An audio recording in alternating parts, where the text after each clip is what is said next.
year is 1917, and Representative Oscar Callaway enters a disturbing statement into the U.S. Congressional Record. The statement reveals why J.P. Morgan interests hired 12 high-ranking news managers. The 12 were asked to determine the most influential newspapers in America. They were to figure out how many news organizations it would take to control generally the policy of the daily press of the United States. The 12 found it was only necessary to purchase the control of 25 of the greatest papers. An agreement was reached. The policy of the papers was bought, and an editor was placed at each paper to ensure that all published information was in keeping with the new policy. Soon, that policy would be defined by a front group formed by J.P. Morgan and his colleagues. In fact, Morgan's personal attorney was founding president of the organization, the Council on Foreign Relations.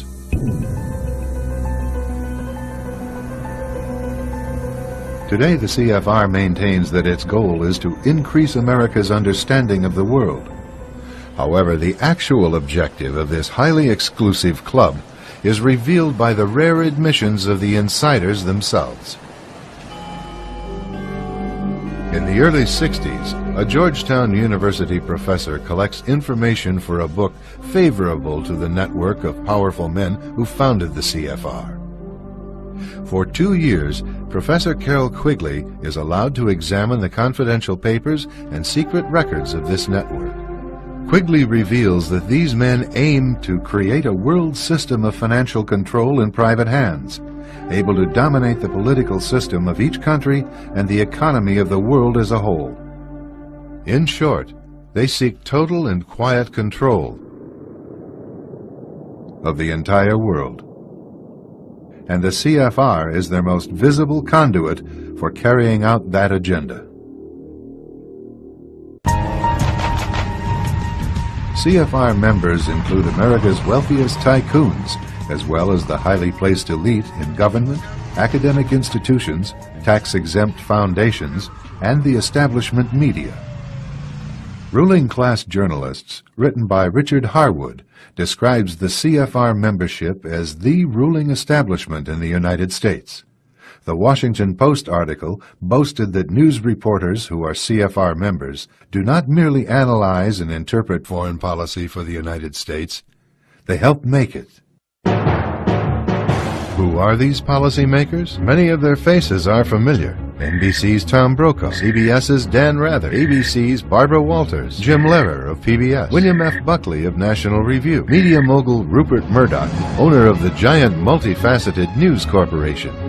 These media heavyweights, and many others like them, are members of the CFR. Powerful corporations are also invited to become members. At the close of the 20th century, CFR influence presided over far-reaching consolidations of media control. In 1995, CFR members Michael Eisner of Disney and ABC's Thomas Murphy merged their media empires.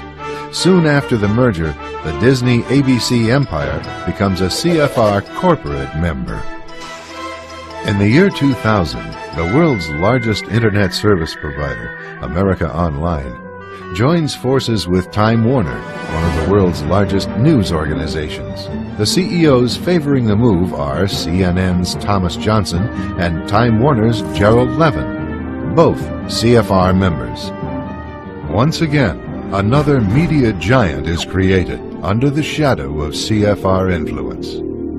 Today, an elite handful of individuals define the agendas that are supported by the empire of establishment news.